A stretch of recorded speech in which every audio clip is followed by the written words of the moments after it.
Third reactor, roll off.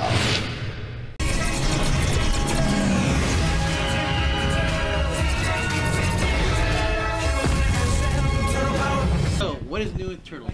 Oh boy. Oh, nothing. I don't think anything. Right. No. Okay, so this is the second half of season 4 that we're pushing this year. Not season 5 yet. And we have been gone for so long. We've been in space, and while our heroes have been in space, I think the bad guys have had time to kind of bring their plans to a boil. So we're just going to escalate the conflict and kind of resolve a lot of the core kind of canon drama for the first time finally. So we decided to, we're kind of dubbing some of it City at War, just to kind of set that off, just in honor of the old Mirage book. But you know, there's a lot more focus on Karai, and Karai brought her new friend along, Shinigami, who's Gwendoline, and there'll be some interesting things we learn about Shredder this season. So I think it'll be really good. I can't really say too much. It's a hard question to answer. It's not like I don't have the answers. I'm not allowed to say the answers. Come to the panel. Is it the old I could tell you? But Yeah. yeah. For me, what's been so cool about this entire adventure with Nickelodeon, besides working with these guys, is fantastic. Is I love that the entire world that Ciro's made, what Nickelodeon's made, is sort of picking from his favorite isms from the original black and white comic books, some of the original cartoon shows, and he's created a whole new platform, a whole new foundation to tell stories from, including, you know, what I love is from the very first issue, very first episode, bringing them up above ground for the first time, meeting the much younger April and all that stuff. And each season, it's like they get to pick a few of your favorite things, like the Triceratron and the outer space thing, but all the other new stuff, the cool stuff. And to me, I can't wait to see what you do next. And that's what's so impressive and why I'm its biggest fan. I love this show. You're the new thing. Yeah, I'm the new thing. No, I'm the Boba Fett of. That's such a great thing. That was my favorite character. You are the Boba Fett. I'm the Boba Fett. I'm the Blubber Fett of. Yeah. Spoiler alert. Right.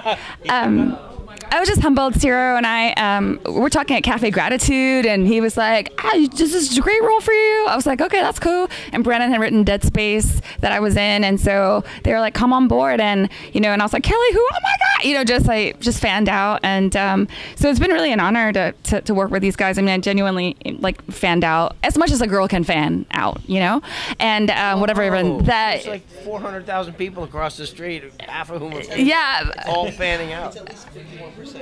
That's what I mean.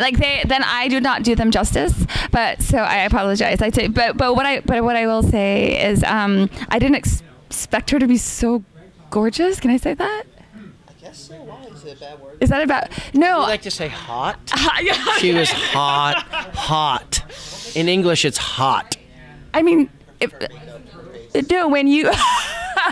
When you just don't know, I just knew she was kind of like Harlequin-ish. She was kind of like goofy, quirky, kind of like you can't really, and so nothing based on me at all. So screams occasionally, no. So I think to see her kind of, I think we do lines, we make sounds, but there's so much more to this process. The thought that goes behind it, and the sort of the artistry that layers back.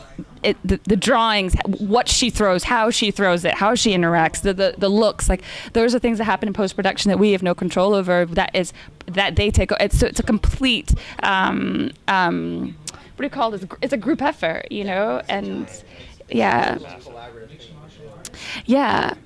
And I was just giving a shout out to Sean Astin because I was a huge fan, like good human being, good man. And I just remember my first episode coming in, and I genuinely was like in awe. I mean, everyone always says like, "Oh my God," and then we're still in awe, and also a good human being. Me of the show. Yeah, definitely not. Yeah, just the show and you personally. Yeah, definitely not his personality, but his talent. Just kidding. No, he was incredibly. It's like the lair. When you go into the recording room, it feels like a lair, and you're coming into it. Yeah, a lair. They said lair. I was like, huh? Yeah, lair.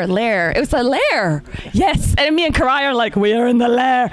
So, and then I'll pass it over to Sean. But when what I loved was these guys were asking questions, and Sean's like, what's my motivation? Like, what, where, like, where's my mark? No, he was like, but why would he be doing this? Like, how about that? Like, completely just activated as if this was his first acting gig. And it was just really beautiful to see that example because it's a choice. And I think that with such great material and storytelling and being committed to the truth, with Ciro and, really focusing on that. And I do love that balance of being able to keep elements of the past as well as new elements to keep it fresh and giving like young kids hope. And on that note, giving young kids hope. I want to go for a really like oblique analogy, metaphor. I don't know what this is. When you're an Indy driver, on your helmet, they have these strips because you get mud splatter on your face, and at a certain point, you just pull it off, and there's like it's clean all of a sudden, and you're driving, and it's all you can't see, and then it's clean again. And when you ask about what's new this season, to me, you kind of, I can't remember where we are in space and time. Every time I sit down to look at the script, it's like pull off everything and it's brand new. Or when I TiVo all the episodes, and every now and then I'll watch 4 or 5 of them at a stretch, and it's like it's both familiar because I voiced the character, but it's also like the story's brand new. And I don't know if it's because I have some sort of like malady that doesn't let me keep things, locked in the way they should be, but I enjoy the freshness of it. So for me, season 4, like each year for Rapheal, there's always some new angle. I get to, Rapheal gets taken over by was it Fugitoid? Did I get to be a Fugitoid once, or I was swapped with the Krang. Yeah, so I got to do Krang speak. I got to do yeah.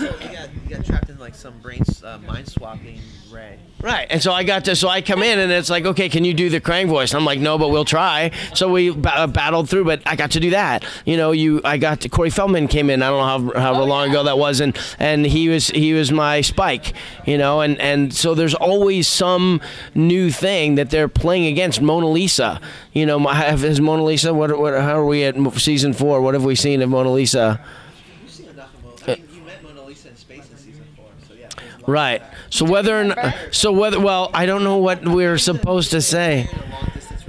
Right. And whether or not Raph gets to reconnect with Mona Lisa, I guess will be for the fates to decide. But in the event that might happen, I would think that would be a really fun thing to experience. Or just any of the other things that play against Raph's toughness exterior is really fun. Because there's just moments where he's thoughtful, or he's compassionate, or he's caring, or whatever, and then he goes back to being kind of the badass. So I love all those twists and turns, and for plot stuff, you're gonna have to talk to the boss again. Yeah. my last question to you guys is, since you got to do the whole space thing, what was some things that you wanted to put in? Because I know you like putting the homages to different movies and stuff or games, but what is something that you wanted to put in but didn't make it in the end? Oh boy, jeez.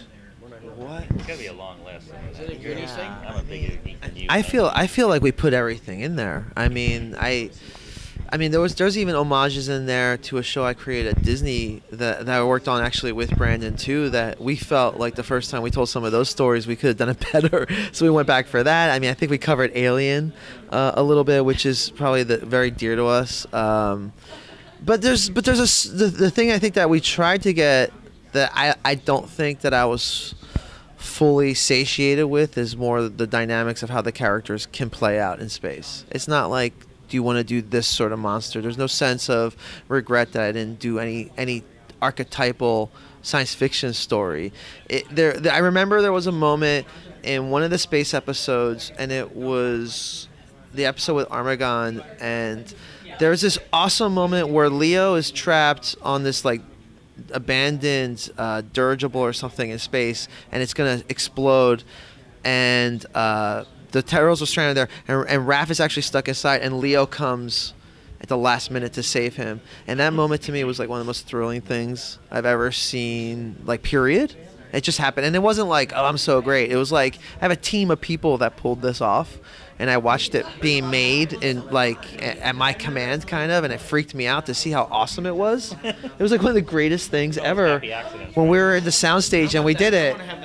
It was you. It was you saving. It was him. It was you saving Leo at the last minute, and I went, "Oh, space is the best." And I wish I did more of that. That's it. Okay. So. Thank you guys so much. Appreciate it.